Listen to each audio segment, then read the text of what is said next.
अस्सलामुअलैकुम। प्रोग्राम हमारा पाकिस्तान में खुशामदीद। मैं सना कहवान और आज प्रोग्राम में मेरा साथ देंगे मुर्तज़ा डार साहब, फ़हीम सिद्दीकी साहब, फ़ारूक हमीद ख़ान साहब और सुहेल भट्टी साहब। आप तमाम पैनलिस्ट का बहुत शुक्रिया। नाजरीन, सबसे पहले बात करेंगे पीपल्स पार्टी के चेयरमैन बिलावल भुट्टो ज़रदारी के हवाले से। वो शिकवे शिकायत की एक लंबी लिस्ट है जो उनकी तरफ से की जा रही है, लेकिन वो शिकवे कर किससे रहे हैं ये अभी फ़िलहाल हम कह नहीं सकते, क्योंकि हमें मालूम नहीं है कि वो शिकवे ये किससे कर रहे हैं। उनका जो शिकवा है जो अब सामने आया वो ये है कि लेवल प्लेइंग फील्ड नहीं दी जा रही है इलेक्शन मुहिम के लिए। अच्छा, एक और शिकवा भी उन्होंने किया है जो कि उनका ये है कि सिंध में बड़े पैमाने पर तकर्रुर तबादले किए जा रहे हैं। ये किस मकसद के लिए किए जा रहे हैं, उन्होंने ये भी सवाल किया। ये सवाल किसके सामने रखा है ये भी हम अपने पैनलिस्ट से जानेंगे। जो सवाल हमारा इससे जुड़ा है वो यही है जो मैं सबसे पहले डार साहब से जानना चाहूँगी। सियासी जमातें आखिर इलेक्शन कैंपेन से गुरेज़ा क्यों हैं? देखिए जी, सियासी जमातें इलेक्शन कैंपेन से या इलेक्शन के मुतालबे से गुरेज़ा क्यों है, ये सवाल आज बिलावल से करना चाहिए कि भाई ये ख्याल आपको आप अब से तकरीबन 16-17 महीने पहले तो नहीं आया। आप जब तक इक़्तिदार में आए, इक़्तिदार में आने से पहले आपकी जमात ये वावेला कर रही थी, शोर डाल रही थी कि भाई जैसे ही हम जो है वो प्राइम मिनिस्टर जो फॉर्मर थे उनकी हुकूमत को हटाएंगे, इक़्तिदार में आके बैठेंगे तो फौरी तौर पर इलेक्शन अनाउंस कर देंगे। तब आपने ऐसी कोई भी जिक्र या कोई भी ऐसा मुतालबा नहीं किया।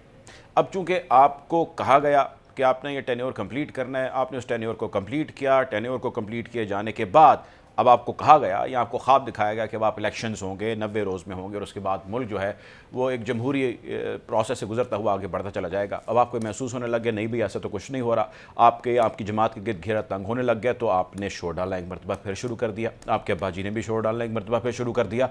तो आप ये शोर क्यों डाल रहे हैं? वो इसलिए डाल रहे हैं क्योंकि आपको नज़र आ रहा है कि घेरा आपके या आपकी जमात के खिलाफ भी आहिस्ता आहिस्ता तंग हो रहा है, या जो आपसे स्पेस कमिट की गई थी वो स्पेस आपको नहीं मिल रही, चुनाचे अब आप भी वही मुतालबा कर रहे हैं।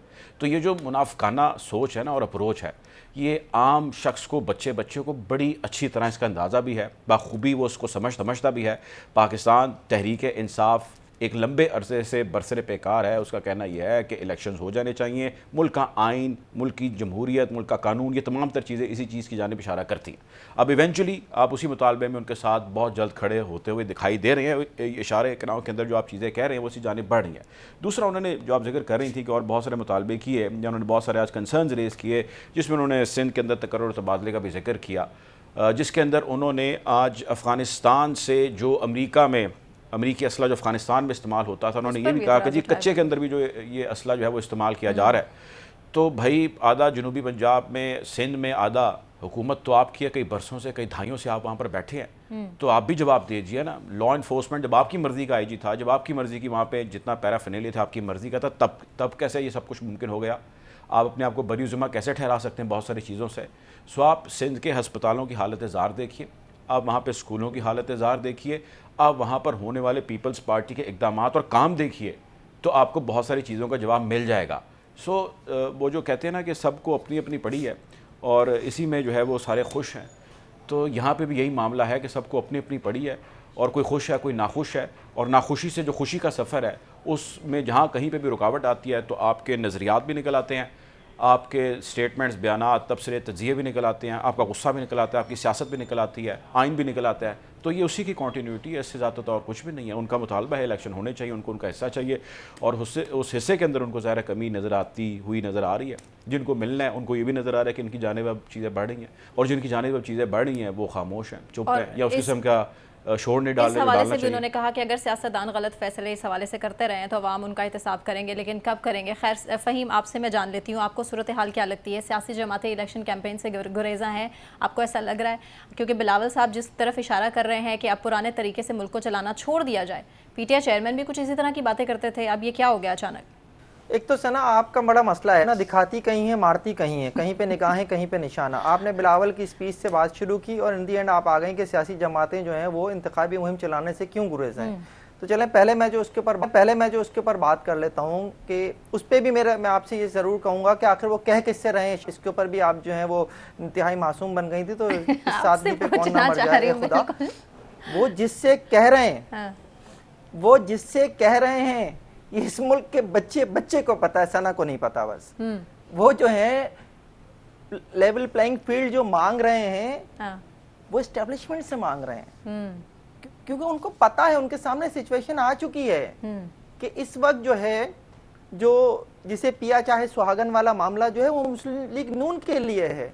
इस वक्त मुस्लिम लीग नून जो है वो एस्टेब्लिशमेंट की अव्वलीन तरजीह बन चुकी है और ये बात तमाम सियासतदानों को बता दी गई है कि जनाब अगला जो हमने देना है मुल्क चलाने के लिए कमान वो हमने नहीं है। अब वो बात जो है वो बुरी लग रही है जनाब बिलावल साहब को भी। आप फजलुर रहमान साहब का बयान उठा कर देख लीजिए, उन्होंने बहुत क्लियरली कहा है कि जिस सिंध हम इंतखाबी इत्तेहाद में जाएंगे लेकिन पीपल्स पार्टी के साथ इंतखाबी इत्तेहाद नहीं बनाएंगे। हाँ, मुस्लिम लीग नून से हमारा इत्तेहाद बन सकता है। सिंध के लिए उन्होंने कहा फजलुर रहमान साहब ने कि हम जीडी और एमकेएम के साथ जो है और मुस्लिम लीग नून के साथ सिंध में इत्तेहाद बनाएंगे। तो पीपल्स पार्टी को नजर आ रहा है कि वाकई उनके लिए इस वक्त लेवल प्लेइंग फील्ड नहीं है और ये ना होना इस बात का वो है कि बेसिकली पीपल्स पार्टी के ऊपर जो है वो करप्शन के बहुत संगीन इल्जामात हैं। आप और फिर वही नहीं, सिर्फ ये देखिए कि जो कराची में जो मेयर का इलेक्शन हुआ था उसमें जिस तरह से चीजें मैनिपुलेट की गई, जिस तरह से एक जीती हुई पार्टी से मेयरशिप लेकर खुद पीपल्स पार्टी उस सीट के ऊपर विराजमान हो गई है, उसके बाद तो बिल्कुल खुल के सामने आ गए थे मामला पीपल्स पार्टी के कि पीपल्स पार्टी ओहदों के लिए, इख्तियार के लिए कुछ भी कर सकती है। और फिर करप्शन के मामला जो ताजिरों की मुख्तलिफ वक्तों में जो है वो साबिक आर्मी चीफ से भी उन्होंने शिकायतें की थी, मौजूदा आर्मी चीफ से भी उन्होंने शिकायतें की कि यहाँ पर करप्शन एक ऐसी दलदल है जिसमें उतरता चला जा रहा है पूरा सूबा। और उन्होंने कहा था कि आप रोकते नहीं है पीपल्स पार्टी को, ये अल्फाज थे कि आप पीपल्स पार्टी को रोकते नहीं है, जिसकी वजह से हमारे लिए बिजनेस करना मुश्किल हो चुका है। ये है वो सूरत हाल जिसके ऊपर इस वक्त पीपल्स पार्टी जो है वो कहीं खड़ी भी नजर नहीं आती। लेकिन उन्हें चाहिए, डेफिनेटली उन्हें जो है वो सिंध में हुकूमत चाहिए और सिंध में हुकूमत बनाने के लिए आपने देखा कि उन्होंने जो अपनी इंतखाबी मुहिम अभी से शुरू कर दी, बावजूद इसके कि ये कहा गया कि जनाब ये इंतखाबी मुहिम नहीं है, बिलावल साहब तो जो है वो लोगों की ताज़ियत के लिए जा रहे हैं, लेकिन वो उसके बाद से पंजाब भी जा रहे हैं अब। हाँ। और आप ये देखिए एक फुटेज आज आई है, वो हमारे चैनल ने भी एयर की है, उसमें बहुत वाज़ेह है कि बिलावल भुट्टो साहब के काफिले को रोक कर आवाम जो है आटा सस्ता करो, चीनी सस्ता करो के नारे लगा रहे हैं। ठीक है फारूक साहब, आपके सामने सवाल यही रखूंगी मैं, क्योंकि फ़हीम का जो पॉइंट है वो भी क्लियर है। सूरत हाल तो आने वाले वक्त में गंभीर ही होती दिखाई दे रही है, क्योंकि अभी जो पीपल्स पार्टी के लिए हालात है, जो घेरा है वो तंग होता दिखाई दे रहा है, क्योंकि करप्शन के केसेस हैं। तो सवाल ये पैदा होता है कि क्या करप्शन के केसेस मुस्लिम लीग नून के लिए क्या नहीं है, या अब वो उनके लिए रिलीफ का बाइस बन चुका है कि जी अब उनको रिलीफ मिलेगा और करप्शन उनकी जो है वो एक साइड पर रख दी जाएगी। आपको क्या लगता है कि लेवल प्लेइंग फील्ड नहीं दी जा रही? वाकई बिलावल ठीक तरफ इशारा कर रहे हैं? बहुत शुक्रिया। मेरी आवाज आ रही है आपको? बिल्कुल ठीक है। देखिए जी, पहली बात है कि अभी तो 4 हफ्ते गुजरे हैं जबकि बिलावल साहब इस मुल्क के फॉरेन मिनिस्टर थे और उन्होंने एक जबरदस्त टाइम गुजारा। 40-50 उनके शायद इससे भी ज्यादा फॉरेन टूर थे। मैं ये समझता हूँ कि एक बड़ी अजीब सी सूरत हमें नजर आ रही है। पहली बात यह है कि असद जरदारी साहब गुड कॉप के रोल में नजर आ रहे हैं और बिलावल साहब जो है वो बैड कॉप के रोल में नजर आ रहे हैं। ये इन्होंने मेरा ख्याल है पीएमएलएन से सीखा है, जो कितने दहाइयों से हम देख रहे हैं जो इस तरह का रोल वहां पे आता है पीएमएलएन की तरफ से। बट हैविंग सेड दैट, भाई लेवल प्लेइंग कौन सा? अभी तो उन्होंने इतना पावर, पर्क्स और प्रिविलेजेस एंजॉय किए हैं पिछले 16 महीने में। अभी तो एक बड़ी फ्लूइड सिचुएशन है पाकिस्तान में। हम ये नहीं कह सकते हैं कि जनाब एस्टैब्लिशमेंट उसको सपोर्ट कर रही है, उसको कोई ऐसी कोई चीज नहीं है। मैं समझता हूँ अंग्रेजी का एक मुहावरा है, many slip between the cup and the lip. हाँ, एक बात सही है कि इस वक्त पाकिस्तान में गवर्नमेंट ऑफ केयरटेकर गवर्नमेंट, रियासत के इदारे, लॉ एनफोर्समेंट एजेंसीज ने एक बड़ा सीवियर क्रैकडाउन शुरू किया है।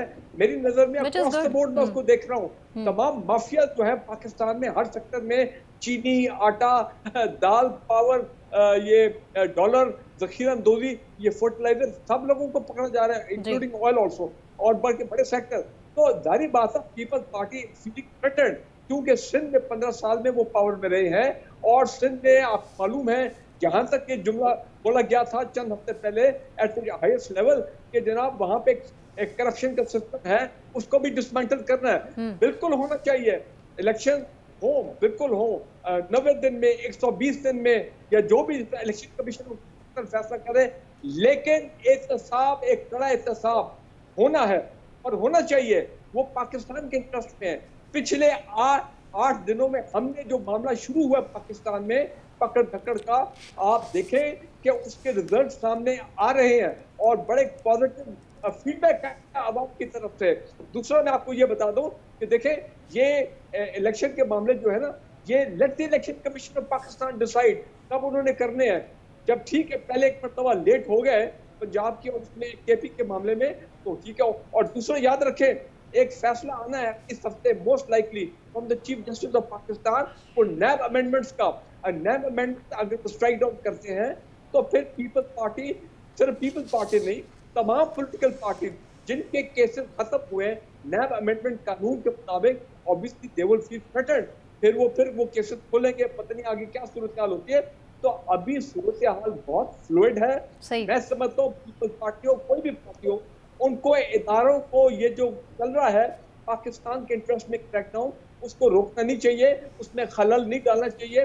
President of Pakistan, law minister, election commission Pakistan सब लगे हुए हैं कि इलेक्शन की डेट का कोई सूरत हाल निकल आए। लेकिन मैं फिर कहूंगा ये नहीं होना चाहिए। देखें, कल मैं इम्पोर्टेंट बात करने लगा हूं। जी। कल मैं बैठा हुआ था लाहौर चेंबर ऑफ कॉमर्स के एक सेमिनार में, और वहां के प्रेसिडेंट साहब उन्होंने क्लियरली कहा कि जी हमने तो बता दिया तमाम टॉप लीडरशिप को, ये ना हो कि ये आपका क्रैकडाउन अधूरा रह जाए और डॉलर फिर इलेक्शन के बाद 500 रुपए पे चला जाए। तो लिहाजा कुछ काम पक्के होने चाहिए, रियासत के इंटरेस्ट में, पाकिस्तान के इंटरेस्ट में, इकोनॉमी के इंटरेस्ट में।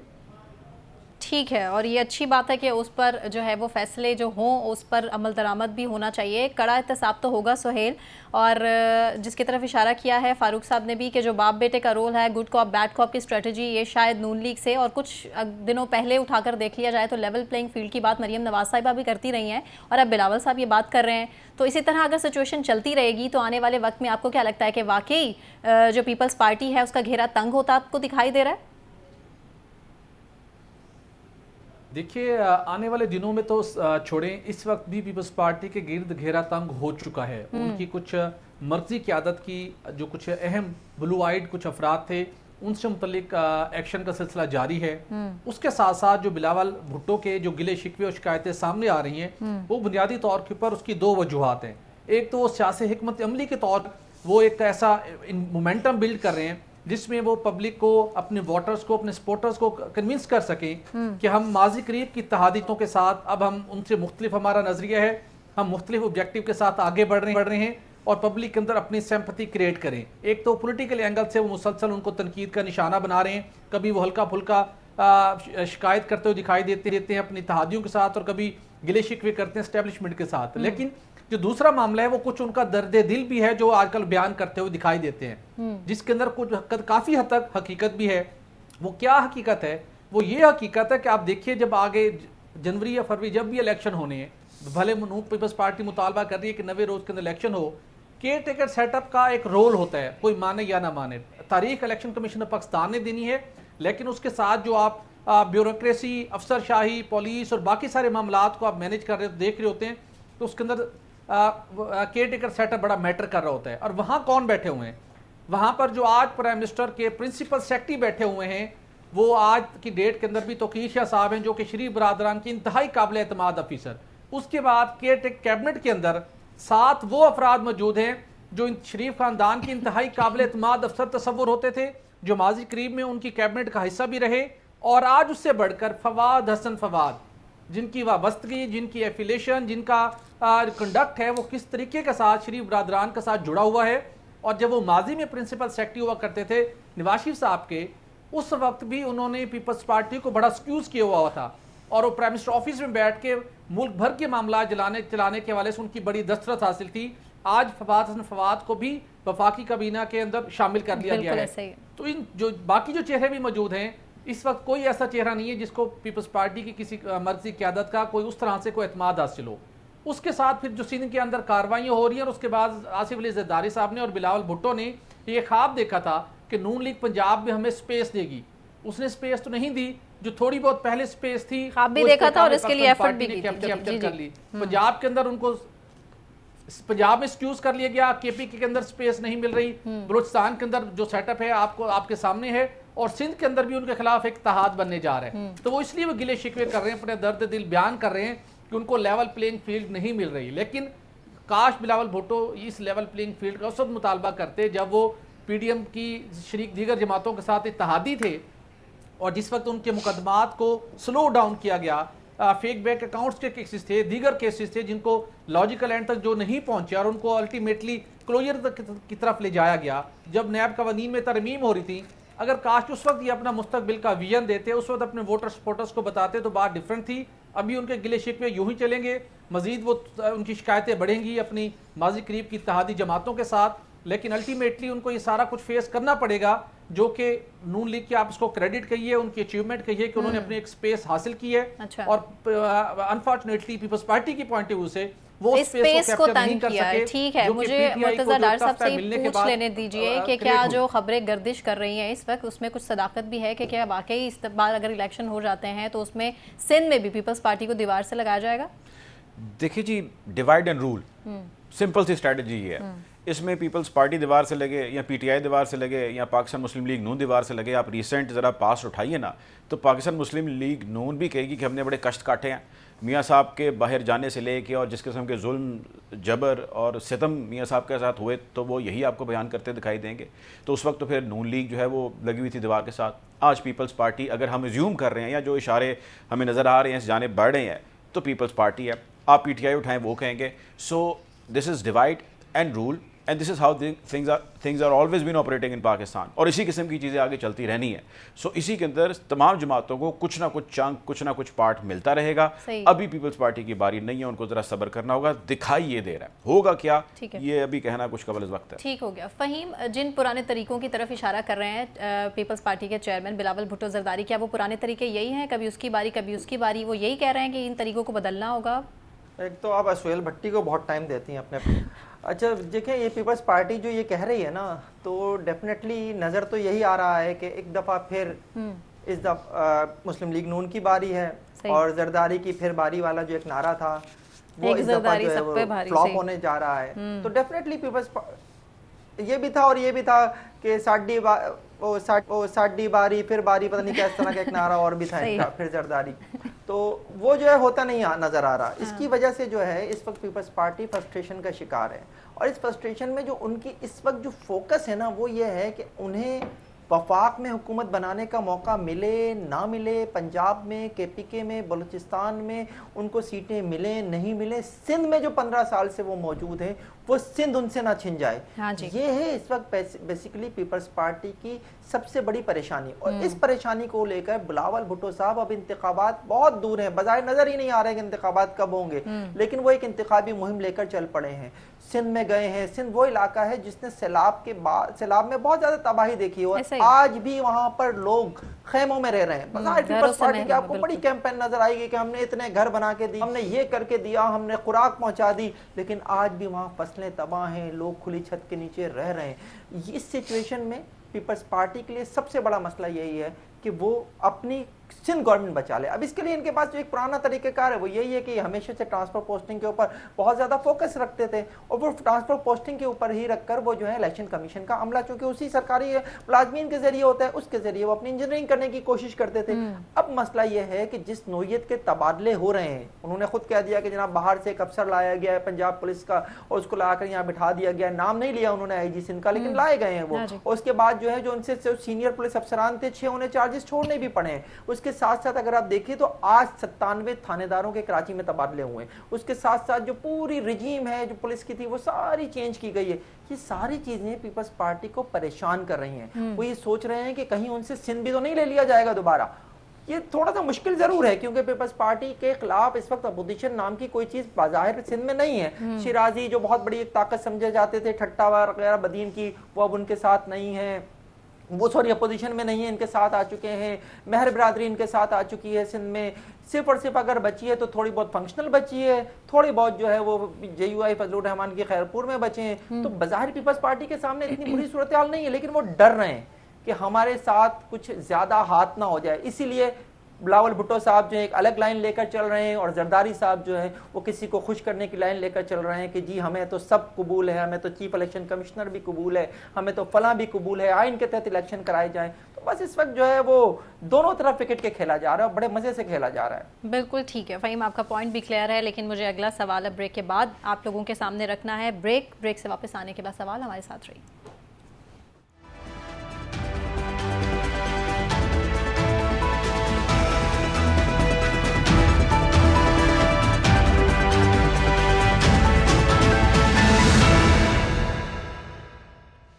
वेलकम बैक नाजरीन। बात करेंगे सानेहा बल्दिया टाउन फैक्ट्री के हवाले से। 2012 में पेश आने वाला अफसोसनाक सानेहा जिसमें 260 अफराद जिंदा जल गए और सिंध हाई कोर्ट के कल के आने वाले इस फैसले पर MQM के रहनुमाओं ने कुछ तहफ़्फ़ुज़ात का इजहार किया है। वो ये कह रहे हैं कि हमारे खिलाफ अंदेशों और क़यास आराइयों को बुनियाद बनाकर ये फ़ैसले दिए गए हैं जिसको हम सरासर जो है वो मानने से इनकार करते हैं। यही नहीं बल्कि MQM पाकिस्तान के साथ ज़्यादती हुई है, रहमान भाई के साथ और ज़ुबैर भाई को जो दी गई हैं सज़ाएँ उनके ख़िलाफ़ हैं, सरासर हम उनके साथ खड़े, ये कहा जा रहा है जी MQM की जानिब से। तो क्या ये जो MQM के सानेहा बल्दिया फ़ैसले पर तहफ़्फ़ुज़ात हैं वो क्या दुरुस्त तहफ़्फ़ुज़ात हैं? सबसे पहले मैं फ़हीम आप ही से जानना चाहूँगी। देखिए, MQM ज़ाहिर है एक सियासी जमात है और उसके अब कारकुनों को इस तरह से सज़ाएं सुनाई गई हैं तो उनका रिएक्शन जो है वो एक सियासी रिएक्शन ज़रूर है।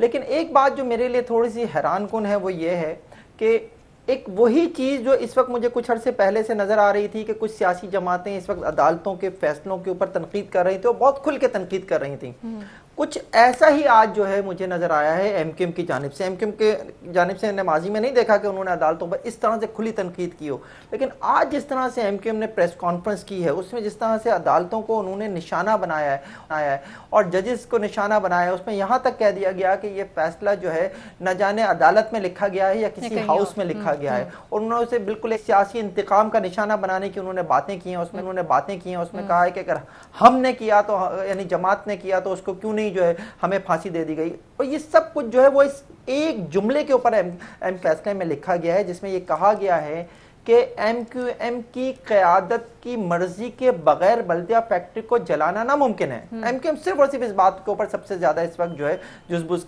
का शिकार हो रही है। और जो उनके रहनुमा है फ़ारूक नसीम साहब जो साबिक वफाकी वज़ीर भी हैं, वो भी इस प्रेस कॉन्फ्रेंस में मौजूद थे। उन्होंने जो इस प्रेस कॉन्फ्रेंस के दौरान एक जुमला कहा उनका वो ये था कि जी हम ये कोशिश करेंगे कि ये फैसले में तहरीर करदा जुमला ये हम हज़फ करा दें।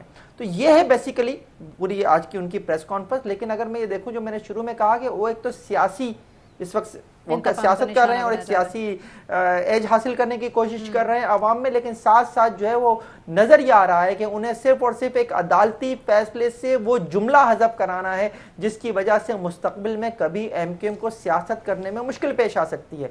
ये एक इतना ख़तरनाक जुमला है जो MQM के ऊपर कभी भी जो है वो आगे जाकर मुश्किलात क्रिएट कर सकता है, उनकी जमात पर पाबंदी तक इस फैसले इस जुमले के तहत लग सकती है। ये है बेसिकली इस वक्त MQM की असल परेशानी। बल्दिया फैक्ट्री जो है वाकई एक ऐसा फैसला है जिसके ऊपर डेफिनेटली बात होनी चाहिए। आप अदालतों में जाकर बात करें। आप आज जो है वो ये कह रहे हैं कि आपके कारकुनान को सज़ा सुना दी गई है और आप इस फैसले के खिलाफ जाएंगे। जब मातहत अदालत ने सज़ा सुनाई थी और उसके बाद सज़ा के खिलाफ अपील हाई कोर्ट में आई थी, उस वक्त तो आप आके इस तरह नहीं खड़े हुए थे। आज जब आपकी जमात से मुतालिक एक फैसले में एक जुमला आ गया तो आप कह रहे हैं कि आप अदालतों में जाएंगे, अपील भी करेंगे। तो मैं थोड़ा सा इसके ऊपर यह हूं कि मुझे ये नजर आ रहा है कि अदालतें अपनी वक़्त खो रही हैं, अदालतों का वक़ार मुसलसल मजरू हो रहा है। इसके ऊपर अब अदालतों को नोटिस लेने की जरूरत है कि ये कैसे हो रहा है कि कल पार्लियामेंट में बाकायदा तकारीर हो गई, उसके बाद मुस्लिम लीग ने फैसला नहीं माना, कभी पंजाब में फैसला नहीं माना गया, कभी कहीं फैसले नहीं माने गए। तो ये हो क्या रहा है? ये अदालतों को अपने वक़ार को बचाना होगा और ये चीज़ें वरना और मजीद आगे बढ़ेंगी। आज सियासी जमातें ये बात कर रही हैं, कल कोई और करेगा, इससे निचले लेवल पे बात होगी तो फिर अदालतें कहाँ खड़ी होंगी? ठीक हो गया। आपका यही मानना है कि MQM जो बात कर रही है कि उनको सियासी इंतकाम का निशाना बनाया जा रहा है, उनके तहफ़्फ़ुज़ात बिल्कुल दुरुस्त है। फ़ारूक हमीद साहब, आपको भी यही लगता है? आपको भी लगता है कि जो MQM कह रही है कि उनको सियासी इंतकाम का निशाना बनाया जा रहा है, टारगेट किया जा रहा है इलेक्शन से पहले स्पेसिफिकली, तो आपको भी आप मानते हैं इस बात को? नहीं, मेरा नहीं ख्याल है। देखिए बात बड़े क्लियर है कि एक ड्यू प्रोसेस ऑफ लॉ चल रहा है। एंटी टेररिज्म कोर्ट ने वो तमाम पहले GIT इन्वेस्टिगेशन सब कुछ हो गया, उन्होंने 2 मुजरिमों को दी है सजाए मौत, कुछ को उन्होंने बरी भी किया है। बात यह है कि ये तो हमें इस पे मुतमईन होना चाहिए कि बेशक इतने साल लगे, वो मैं मानता हूँ कि 2012 के सामने है और अब 2023 में आके हाई कोर्ट में जो है उनकी डेथ सेंटेंस बाकी की अपील जो है वो रिजेक्ट होती है, लेकिन कम से कम मामला आगे चला है। देखिए ये वो दौर है जबकि MQM मौजूदा MQM नहीं थी, अब तो MQM पाकिस्तान है। उस वक्त MQM अल्ताफ है, चले मैं नाम ले लेता हूँ, वो क्या दौर था, खौफनाक दौर कराची का, भत्ताखोरी। और इस केस में भी तो सिंध हाई कोर्ट ने लिखा भी है अपने फैसले में कि जनाब करोड़ों की जो है भत्ताखोरी को ना अपेरेंटली ना देने पे इस फैक्ट्री को जलाया गया। और मैं समझता हूँ ये बात बिल्कुल सही है। उस दौर में बोरीबंद लाशें, बत्ताखोरी, लोगों को मारना, दहशतगर्दी कराची में, अभी हम सोचते भी हैं तो हमारे जो है ना वो पर हम दिल परेशान हो जाता है वो दौर सोच के जब याद आती है। और वो बिल्कुल इतने बड़े पैमाने पर 260 लोगों का जिंदा जलाया जाना हो ही नहीं सकता कि पार्टी की टॉप लीडरशिप जो है, टॉप मोस्ट लीडरशिप जो बाहर बैठे हैं, या उनके अप्रूवल के बगैर ना हो। मैं मानने को तैयार नहीं हूँ। और अभी भी मेरा ख्याल है इनका एक आदमी है, मैं नाम जान के नहीं ले रहा हूँ, वो उसमें लिखा हुआ रिपोर्ट में मैंने पढ़ा है कि वो अभी भी एब्सकॉन्डर है। कहने का मेरा मतलब यह है कि ये सियासी बयानात हैं, इसका कोई असर नहीं पड़ेगा। वो एमक्यूएम और भी हमें तारीफ करनी चाहिए कि मौजूदा एमक्यूएम पाकिस्तान जब से ये बने पिछले 5-6 साल से इन्होंने एक नहायत जिम्मेदारी का मुजाहिरा किया है। ये पाकिस्तान के सियासी मेन स्ट्रीम में आए हैं, वो जो पुराना माइंडसेट था उस माइंडसेट में निकल आए हैं। तो लिहाजा जब इन्होंने अपने वोटर की अपील के लिए अपने कराची के अवाम को आगे इलेक्शन में जाना है, तो जाहिर बात है ये है, और जो अपने कुछ पुराने वर्कर हैं उनको ये सपोर्ट तो करेंगे। इससे ज्यादा मैं और कुछ नहीं देखता हूँ। लेकिन मैं एक बात कहना चाहता हूँ, सानिया बल्दिया फैक्ट्री एक बहुत बड़ा सानिया था, हमारा बिगेस्ट इंडस्ट्रियल सानिया पाकिस्तान की तारीख में। फैसला तो उसका हो गया, अब शायद अपील जाएंगे सुप्रीम कोर्ट में। लेकिन आप देखें कि 2014 का सानिया मॉडल टाउन, सानिया पता नहीं कितनी GITs हुई हैं, कितनी उसमें वो कमीशन बने। आप मुझे बताएं, अफसोस का मुकाम है हमारे लीगल सिस्टम का, आज तक उसका फैसला बेसिक लेवल पे नहीं हो सका, बल्कि मेरे ख्याल लोगों को तो बरी करके छोड़ दिया गया। तो पाकिस्तान में अगर हमने रूल ऑफ लॉ कायम करना है, अगर पाकिस्तान में आइन की बालादस्ती करनी है, अगर पाकिस्तान को कॉन्फिडेंस देना है कि यहाँ पे हमारे कोर्ट्स जो हैं they will deliver speedy justice, तो फिर पाकिस्तान में मॉडल टाउन का फैसला जो है वो भी होना चाहिए। लटक रहा है। ठीक हो गया, सख्त फैसले इस तरह के करने होंगे। ठीक है सुहेल, आपको क्या सूरत हाल लगती है? सानिया बल्दिया पर अहम तहफ़्फ़ुज़ात दुरुस्त समझते हैं आप? सना देखिए, अदालत के अंदर जब भी कोई दो फरीक होते हैं, उन दोनों में से किसी एक के खिलाफ फैसला आता है, और जिसके भी खिलाफ फैसला आता है वो कभी नहीं कहता कि ये फैसला दुरुस्त है, उसके अपने तहफ़्फ़ुज़ात का इजहार भी करता है। भले उसके हाथ उस जुर्म में रंगे हों, फिर भी ये वो इस बात का तासुर देता है कि मैं बेगुनाह हूँ, मैं बेकसूर हूँ, फैसला मेरे खिलाफ है, मैं अपील कोर्ट में जाऊँगा, उसका राइट है, उसको अपील करनी चाहिए। बिल्कुल ठीक। लेकिन बात ये, जिस तरह फ़ारूक साहब माजी की निशानदही कर रहे थे, तो हमारे सामने MQM 2015 से पहले कि हम देख लें और 2015 के बाद, तो दो मुख्तलिफ उनका रोल है। जब उनका कंट्रोल लंदन से था तो माजी के अंदर ऐसे हौलनाक और खौफनाक ऐसी स्टोरीज कराची से सामने आती रही कि जिसको सुन के हर पाकिस्तानी का, हर एक इंसान का दिल दहल जाता था। और जिस तरीके के साथ सानिया बल्दिया हुआ, जिस तरीके से वहाँ पर एक पैसों की लालच के गर्ज में जिस बर्बरियत का मुजाहरा किया गया, तो वहाँ तो बहुत क्विकली इसका फैसला होना चाहिए था। चलें, एक अल्टीमेटली अदालत अपना फैसला सुनाया, और उसके बाद अब MQM पाकिस्तान के लोग या MQM वाले जो उसके ऊपर जिन तहफ़्फ़ुज़ात का इजहार कर रहे हैं उनकी अपनी जगह के ऊपर, लेकिन जो फ़हीम ने इंपॉर्टेंट बात की कि वो जो पॉलिटिकल उसका इम्प्लीकेशंस है, शायद उसकी वजह से उनको इतना एक स्टैंड लेना पड़ा और वो फ्रंट पे आके अपनी वजाहत दे रहे हैं। लेकिन उसके अलावा वो सबके सामने है, रिपोर्ट सारी सामने आई, एविडेंस मौजूद हैं, तसल्ली के साथ कोर्ट ने सारा उसको ट्रायल किया। तो फिर उसके बाद अदालती फैसले के बाद अदालती कमीशन बनाकर आप एक किस चीज़ की क्लीन चिट हासिल करना चाहते हैं? अनफॉर्चुनेटली 2015 की पहले की जो MQM थी, जिसका कंट्रोल लंदन से था, उसके साथ ऐसे वाक़यात, ऐसे सानेहात जुड़े हुए हैं जिसका अल्टीमेटली उनको मुस्तकबिल में भी उसको जवाब देना पड़ेगा, क्योंकि वो उन्हीं के सर्कल में बसने वाले लोग ऐसी कार्रवाइयों में मुलविस पाए जाते थे।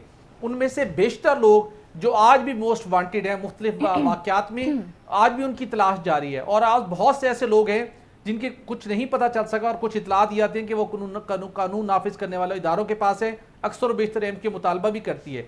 तो कहने का मकसद ये है कि आपका माजी ऐसे हालात के साथ, ऐसे वाक़यात के साथ जुड़ा हुआ है, लेकिन मुस्तकबिल में MQM पाकिस्तान ने जिस तरीके के साथ एक अपनी मैच्योरिटी का और अपने ऊपर जो एक लेबल लगा हुआ था उसको उतारने की कोशिश की है, वो आवाम के सामने है। तो जो माजी के आप कह लें जो आपके जुराइम थे, ये माजी के आपके जो एक्ट थे, उनका अल्टीमेटली इम्पैक्ट तो आएगा आपके ऊपर और आपको उसको फेस करना पड़ेगा। और अदालत, उनके पास ऑप्शन है, वो एपलेट कोर्ट में जाते हैं, दोबारा जाके वहाँ पे अपनी बेगुनाही साबित करते हैं, तो उनके पास एक ऑप्शन मौजूद है। बसूरत दीगर जितना बड़ा सानिया था, जिनके एविडेंस आए हैं उसके मुताबिक वो सजा का सामना करे। सही। मुर्तज़ा, टाइमिंग्स बहुत इस टाइम जो है वो इम्पॉर्टेंट है। जिस टाइमिंग पर MQM के ख़िलाफ़ ये फ़ैसला आया है और MQM खुलकर प्रेस कॉन्फ्रेंस कर रही है इस पर, और ये कहा जा रहा है कि वो अपील करेंगे, इस सुप्रीम कोर्ट की तरफ लेकर जाएंगे वो अपना ये मामला, तो आपको लगता है कि जो तहफ़्फ़ुज़ात हैं MQM के और जो टाइमिंग्स है वो बड़ी इंपॉर्टेंट हैं?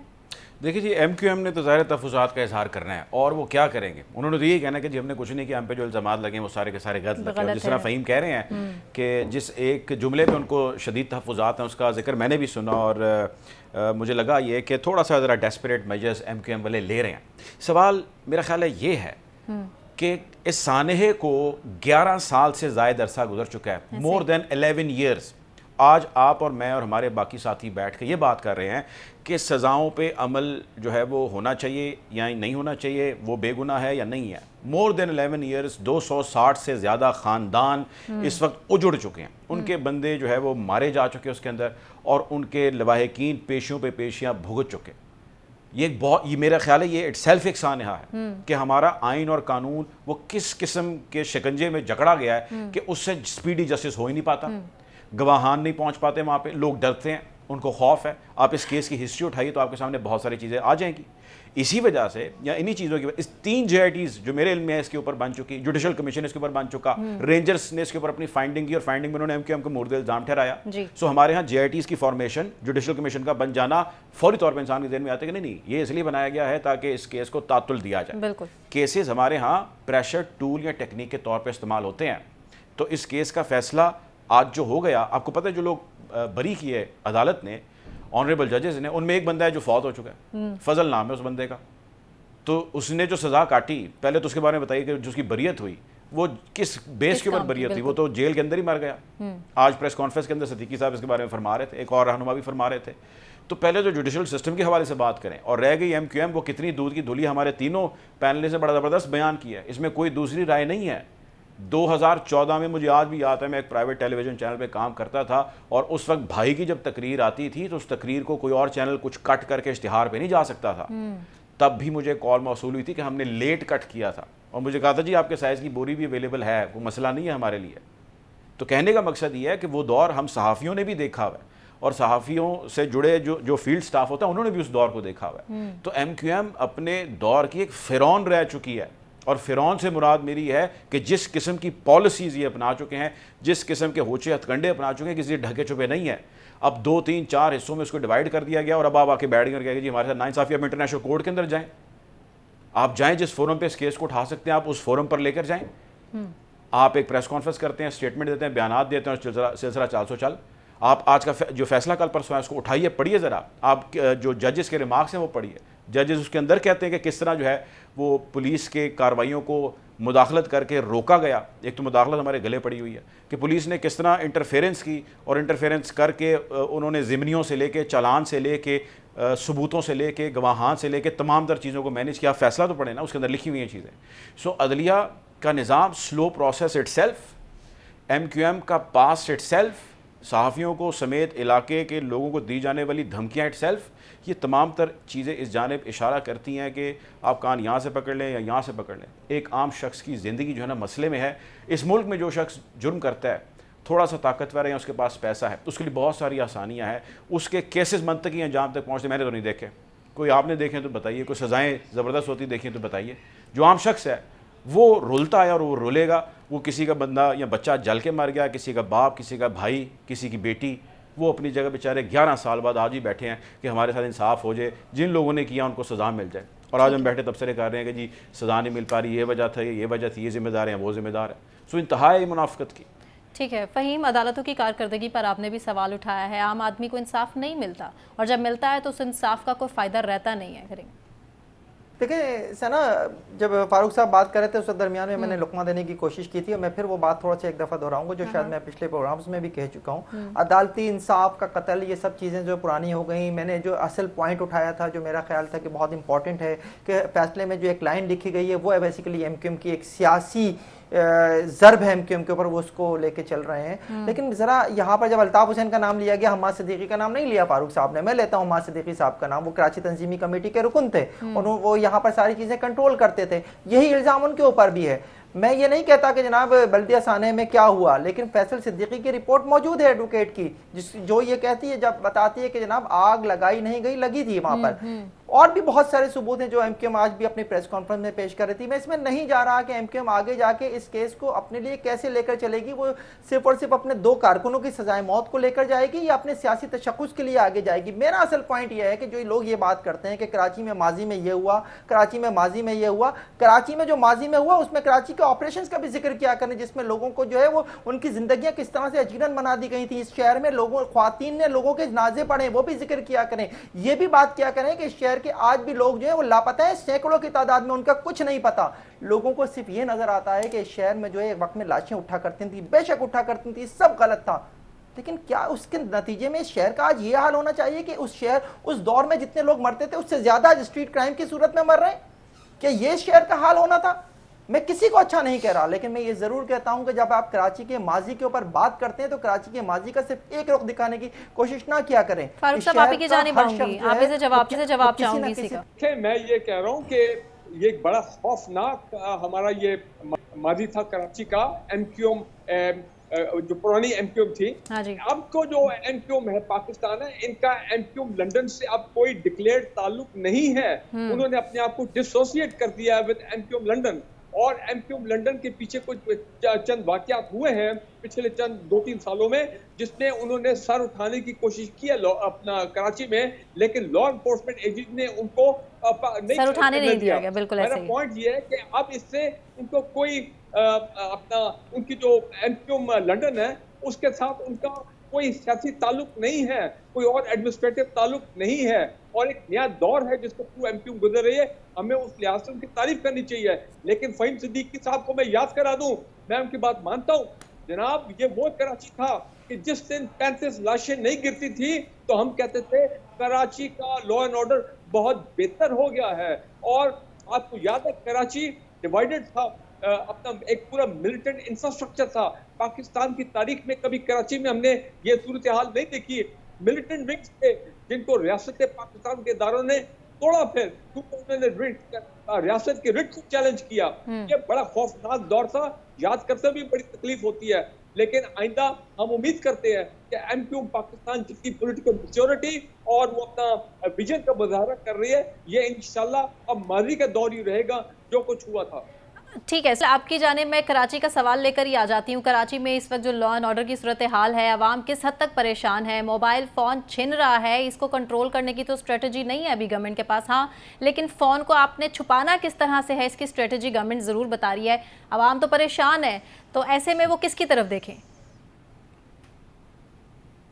सना, ये बड़ा अलमिया है कि हमने जहाँ पे अवाम को जिन मसाइल का सामना है, जिन खतरात का सामना है और जो खतरात की वजूहात हैं, उनको ख़त्म करने की बजाय हम माजी में भी कुछ इस तरह के सलूशंस आया करते थे और अभी भी एक स्टेटमेंट सामने आई, लेकिन ये उसका हल यकीनी तौर पर नहीं है। लेकिन बुनियादी तौर के ऊपर जब हम कराची की बात करते हैं तो हमें लोकल फैक्टर के साथ साथ इंटरनेशनल फैक्टर्स को भी हम उसको वो मिस नहीं कर सकते। कराची पाकिस्तान की मौशी शारग है। माजी के अंदर वहाँ पर जो दहशतगर्दी कार्रवाइयाँ हुई, हमने कुलभूषण यादव का उसकी हमें बयान याद है, जिसके अंदर उसकी इतराफ़ी बयान मौजूद है कि उसने किस तरीके के साथ बलूचिस्तान के साथ साथ पाकिस्तान के दीगर इलाकों के साथ कराची के अंदर दहशतगर्दी की कार्रवाइयों के अंदर कैसे वो नेटवर्क ऑपरेट करता था। ईरान के बॉर्डर के साथ वहाँ से कैसे डिफरेंट सेल्स थे जो ऑपरेट करते रहे कराची के अंदर दहशतगर्दी कार्रवाइयों के अंदर। तो पाकिस्तान मुखालिफ ताकतें भी माजी के अंदर सरगर्म रही, जिसके नतीजे में कराची का अमन तहोबाला होता रहा। कराची पाकिस्तान की मौशी शारग है, वहाँ पे अमन अमान होता है, कराची प्रॉस्पेरस करता है तो पाकिस्तान भर में खुशहाली आती है, पाकिस्तान के रेवेन्यू में इजाफा होता है। तो उसको सबूताज करने के लिए एक पूरा एक माहौल बना के रखा जाता रहा माजी के अंदर भी, और अभी भी मुख्तलिफ जो वारदातें होती हैं उसके अंदर कोई ना कोई इंटरनेशनल फैक्टर भी ज़रूर उसके अंदर इन्वॉल्व होता है। जरूरत इस चीज़ की थी जो वहाँ पर सूबाई गवर्नमेंट है उनकी बुनियादी जिम्मेदारी थी कि आप अपने पॉलिसिंग का इंफ्रास्ट्रक्चर आप बेहतर बनाते, आप मेरिट के ऊपर तैनातियां करते, अफसरों को टास्क देते कि आपने मुख्तलिफ इलाकों के अंदर क्राइम बनाते तो सही, लेकिन सोहेल साहब बनाते तो सही, लेकिन वो उसकी स्ट्रैटेजी क्या चाहिए थी और करना क्या चाहिए था, खैर उन्हें तो मालूम नहीं है। मुर्तजा डार साहब आपसे मैं पूछ लेती हूँ, तलाल चौधरी साहब भी जब विजिट कर आए हैं कराची का, इसके साथ साथ मुस्लिम लीग नून पूरी अब क्लेम कर रही है कि हम कराची को लाहौर जैसा बनाएंगे, तो उनके पास तो है सॉलिड रीजंस हैं कि उन्होंने लाहौर को देखें किस तरह से लॉ एंड ऑर्डर की सिचुएशन को कंट्रोल किए रखा अपनी गवर्नमेंट में। तो लाहौर में कौन से झंडे गाड़ लिए पहले ये बताएं। लाहौर में अभी भी जो हालात हैं आपके मेरे सामने हैं। आज भी लाहौर में सेफ्टी के बड़े मसले मसाइल हैं। अगर आप लाहौर और कराची का कंपैरिजन करना चाह रही हैं तो भाई कराची ने एक बहुत बुरा वक्त देखा है और आज भी देख रहे हैं। ये जो सारी बातें हमारे बाकी साथी कर रहे हैं वो बिल्कुल दुरुस्त फरमा रहे हैं और माजी इन चीज़ों से भरा पड़ा है। फारूक साहब जो बता रहे हैं कि जी 35 जिस दिन बंदे नहीं वहाँ पे मारे जाते थे तो हम कहते थे लॉ एंड ऑर्डर बड़ा कंट्रोल में आ गया। सो लाहौर में को पाकिस्तान मुस्लिम लीग नून ने मेजर ज़रूर लिए हैं, सेफ सिटी कैमरों से लेके पुलिसिंग से लेके बहुत सारी चीज़ें उन्होंने की हैं, लेकिन आज भी डकैतियाँ चोरियाँ, आज की मैं अखबार में पढ़ रहा था, डकैतियाँ चोरियाँ हो रही हैं, कराची में होती हैं उतनी नहीं होती, लेकिन लाहौर और कराची के दोनों के पास के अंदर बड़ा फ़र्क है। कराची बिल्कुल एक डिफरेंट लाइफस्टाइल है वहाँ पे और उसका एक डिफरेंट माजी है। लाहौर का उसे बदलने की अभी ज़रूरत है। बिलावल साहब भी तरफ शायद बार बार बिलावल तो पिछले कई सालों से इशारा कर रहे हैं, उनकी जमात भी इशारे कर रही है। ठीक है, ब्रेक की तरफ मुझे जाना है। ब्रेक से वापस आने के बाद हम इलेक्शंस के हवाले से बात करेंगे कि अमेरिका हम पर असरअंदाज हो रहा है इलेक्शन के हवाले से या नहीं। ब्रेक से वापस आने के बाद हमारे साथ रहिए।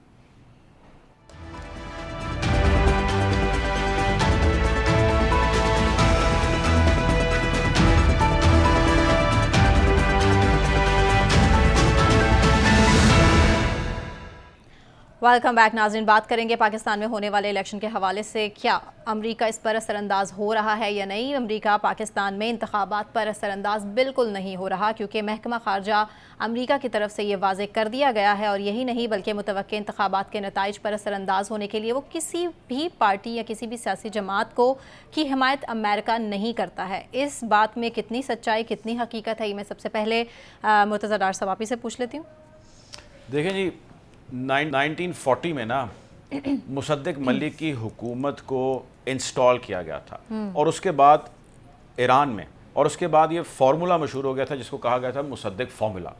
और उस फार्मूले में अमेरिका ने यह बात सीखी कि हमें किसी जगह पे या किसी लैंड पे, या वेस्टर्न पावर ने चले कह ले, ये बात सीखी किसी जगह पे किसी लैंड पे जाके हमें वो पुराना जो कन्वेंशनल तरीका था कि हम वहाँ पे जाएं और जाके ख़ुद अपने कदम रखें और रूल करें और वहाँ से निज़ाम चलाएं, लेट्स बाय द सिस्टम। और ये सिर्फ ईरान में नहीं, उसके बाद ये मॉडल दुनिया के बहुत सारे ममालिक में चला। अमेरिका आज कह देता है कि जी हमारा किसी मुल्क के अंदरूनी मामलात से ताल्लुक़ नहीं है। तो मेरा सवाल फिर ये है कि ईरान के जो अंदरूनी मामलात हैं आपका उससे ताल्लुक़ फिर क्यों है? आप तो स्टेटमेंट देते हैं। आपका रूस के मामलात से फिर क्यों ताल्लुक़ है? आपका चीन के मामलात से क्यों ताल्लुक़ है? वो सही है गलत है छोड़ दें। जिंगयांग प्रोविंस का आपने सुना होगा, वाई आई मीन वो उनका अंदरूनी मामला है, वो सही कर रहे हैं गलत कर रहे हैं, लेकिन आप उनके मामलात के अंदर इंटरफेयर कर रहे हैं। आप यूक्रेन देख लें, भाई वो रूस के साथ जंग लड़ रहा है, आपका उसके अंदरूनी मामलात में क्या ताल्लुक? आप ताइवान की तरफ देख लीजिए, ताइवान चाइना का एक पार्ट था किसी दौर में, चाइना आज भी इस पर क्लेम रखता है, लेकिन वहाँ पे बड़ी ज़बरदस्त किस्म की इन्वॉल्वमेंट है। यूक्रेन का मैं इसलिए जिक्र कर रहा हूँ कि अमेरिका की वहाँ पे बहुत सारी इन्वॉल्वमेंट है और बहुत सारे इन्वेस्टमेंट्स हैं। सो ये तो जंग अभी शुरू हुई है। सो कहने का मतलब ये है कि जहाँ पे अमेरिका का दिल करता है कि वो आए और आके बमंगे दोहल कहे कि जी हमारा कोई मामलात से कोई लेना देना नहीं है, ये तो उनका इंटरनल मैटर, वहाँ पे आप एक स्टेटमेंट दे देते हैं, लेकिन आपके जो यहाँ पे सफ़ीर साहब हैं वो आपके चीफ इलेक्शन कमिश्नर से मुलाकातें करते हैं। मुझे ये बताएं कि पाकिस्तान के जो सफ़ीर वाशिंगटन में इस वक्त लगे हुए हैं वो वहाँ पर जाके कोई चीफ इलेक्शन कमिश्नर से मुलाकात कर सकते हैं, कोई बातचीत कर सकते हैं? आप तो यहाँ पे IG से भी मुलाकात करते हैं, आपके एम्बेसडर साहब। सो अमेरिका, ठीक है जी ठीक है, डार साहब का पॉइंट क्लियर है। टाइम एक्चुअली मेरे पास शॉर्ट है। फ़हीम आपसे मैं पूछ लूँगी, पाकिस्तान की सियासत इस वक्त साइफर के गिर्द घूम रही है और अमेरिका ये कहता है कि बिल्कुल इंतखाबात पर असरअंदाज होने की वो कोशिश नहीं कर रहा, कितनी सच्चाई इस बात में? देखिए, अमेरिकी महकमा खारजा के जिस बयान की आप बात कर रहे हैं, तर्जुमान के मैथ्यू मिलर की, उन्होंने इस साइफर के बाब को ख़त्म होने की भी बात की थी अपने इसी बयान में। और ये भी उन्होंने कहा था कि हम पाकिस्तान में किसी सियासी जमात या किसी सियासी उम्मीदवार की हिमायत नहीं करते, हम जो है वहाँ पर आज़ादाना और मुंसिफाना इंतखाबात चाहते हैं। चलें, यहाँ तक मैं बात इनकी क्लोज कर देता हूँ, लेकिन मैं थोड़ा सा अगर पीछे चला जाऊँ तो कल परसों ये खबर थी एक पाकिस्तान में मुतय्यन अमरीकी सफ़ीर से मुताल्लिक कि वो यहाँ पर क्या करते रहे, पूरी हिस्ट्री खुल के आ गई है कि वो किस तरह से पाकिस्तान में माजी में हुकूमतों को इधर से उधर हिलाने में मुलविस रहे और पाकिस्तानी सहाफ़ी के साथ मिलकर वो क्या करते रहे वो भी खबर है। फिर उसी केस में जिस शख्स को सज़ा हुई है अमरीकी अदालत से, एक पाकिस्तानी बिजनेसमैन, उसकी पूरी हिस्ट्री सामने है कि वो CIA के एक एजेंट के तौर पर पाकिस्तान में काम कर रहे थे। तो ये सब कुछ अमेरिका हमेशा से करता आया है। यहाँ पे रेमन डेविस क्या कर रहा था, जिसका पीछा करते हुए 2 नौजवान जो है उसकी फायरिंग से मारे गए थे। या यहाँ पे माजी में जो है क्या आज हम ये समझ सकते हैं कि जनाब यहाँ पर अमेरिका जो है, अमेरिका की मुदाखलत नहीं है? नहीं हो सकता। अमेरिका जो है अपने जहाज़ों के जरिए पूरा वो लेकर जो है उसामा बिन लादेन के लिए ऑपरेशन करने आ सकता है, तो वो यहाँ पर क्या नहीं कर रहा होगा? तो वो सब कर रहे हैं, करते आए हैं। मुर्तज़ा की बात बिल्कुल ठीक है कि अमेरिका हमारी सियासत में ना सिर्फ दिलचस्पी रखता है, बल्कि उसकी हमेशा से कोशिश होती है कि वो लोग उसमें इक़्तिदार में आए जिससे जो उससे करीब हो, जिनके साथ वो कंफर्ट फील कर सके। कंफर्ट फील करना जो है अमेरिका के लिए बहुत इंपॉर्टेंट होता है, और जो जिसके साथ वो समझते हैं वो कंफर्ट है, उसको वो इक़्तिदार में लाने के लिए जो उनसे हो सकता है वो हमेशा फारूक हमीद करते हैं और साहब, करेंगे। ठीक है फारूक हमीद साहब, अब इंटरनेशनल मीडिया ये पूछ रहा है कि जी क्या कर रहे हैं आप पाकिस्तान में, और अमेरिका का आप स्टेटमेंट देख सकते हैं कि जी हम तो पाकिस्तान में कुछ नहीं कर रहे। इसके साथ ही साथ चीफ इलेक्शन कमिश्नर से डोनाल्ड ब्लूम की मुलाकात भी आप देख लीजिए, आप इसको किस तरह देखते हैं? देखें, ये नामुनासिब है। हमारे इदारे जो हैं वो अपना इलेक्शन की तैयारी कर रहे हैं। हमारे जो आईनी इदारे हैं, इलेक्शन कमीशन ऑफ पाकिस्तान, और फिर जब यूएस एम्बेसडर आके उनसे मिलते हैं, या फिर हमारे पंजाब पुलिस में जाके विजिट करते हैं लाहौर में, तो इसकी ऑप्टिक्स ठीक नहीं है। लोग इसको सही निगाह से नहीं देखते कि जनाब आपका क्या काम है, हमारे इदारे काम कर रहे हैं, उनको आप काम करने दें। और इसमें इलेक्शन में ठीक है, फ्री एंड फेयर इलेक्शन आप कह रहे हैं, सारे पाकिस्तानी भी कहते हैं फ्री एंड फेयर इलेक्शन, और लिहाजा let them do their job. तो ये it has not gone well. मेरा ख्याल है इस लेवल तक नहीं आना चाहिए। ठीक है, आप फॉरेन ऑफिस में जाएं, आप हमारी टॉप लीडरशिप से जिस तरह मादी में मिलते रहे, आप मिलें। देखिए, एक चीज याद रखें, अमेरिका और पाकिस्तान अमेरिका की फ्रंटलाइन स्टेट रहा है 1950-60 से, वो इन द कोल्ड वॉर, फिर उसके बाद अफगान जहाद, फिर ये वॉर ऑन टेरर। तो उसकी वजह से उनका काफी असर रसूख रहा है पाकिस्तान में मुख्तलिफ जगह पे। तो ये इतना आसानी से खत्म नहीं होगा। और अब लेटेस्ट तो ये है कि जो IMF का जो $3 बिलियन का पैकेज मिला है, इसमें भी आपको पता हमारे प्राइम मिनिस्टर कितनी मरतबा यूएस एम्बेसडर को मिले, और हमारे जो फाइनेंस मिनिस्टर डार साहब वो मिलते रहे। तो अब जब $3 बिलियन मिल गया, इसका ये मतलब नहीं है कि जनाब आप बिल्कुल ही हमारे इदारों के अंदर घुस जाएं और वहां पे जाके बातचीत करें, इलेक्शन क्या हो रहा है क्या नहीं हो रहा। भाई आपके से कोई ताल्लुक नहीं है। You let us do our job, do not interfere in the internal matters of Pakistan. बाकी ठीक है, पाकिस्तान के साथ ताल्लुकात अमेरिका के, हमारे उनके साथ ताल्लुकात अच्छे होने चाहिए, अच्छे वर्किंग रिलेशनशिप होने चाहिए, but not to this level. देखे ना, कल को वो अगर पंजाब पुलिस को कहे तो कल फिर किसी और वो कल को नादरा में जाके किसी को मिल रहे होंगे, लैब में जाके मिल रहे होंगे, तो फिर ये तो बात सही नहीं है ना। ठीक है, अभी सब टाइम एक शॉर्ट है, मुझे सोहेल का पॉइंट भी लेना है। सोहेल, सूरत हाल क्या आपको नजर आती है इस वक्त? जो PTI चेयरमैन की गिरफ्तारी है उस पर भी कमेंट कीजिएगा कि अमेरिका इससे लाताल्लुकी का इजहार कर रहा है, लेकिन अमेरिका का इंटरेस्ट पाकिस्तान में है भी, तो आप इस पर क्या कमेंट करेंगे? सना, देखिए, अमेरिका का पाकिस्तान में दुनिया के कई ममालिक में उनकी सियासत में गहरा असर है।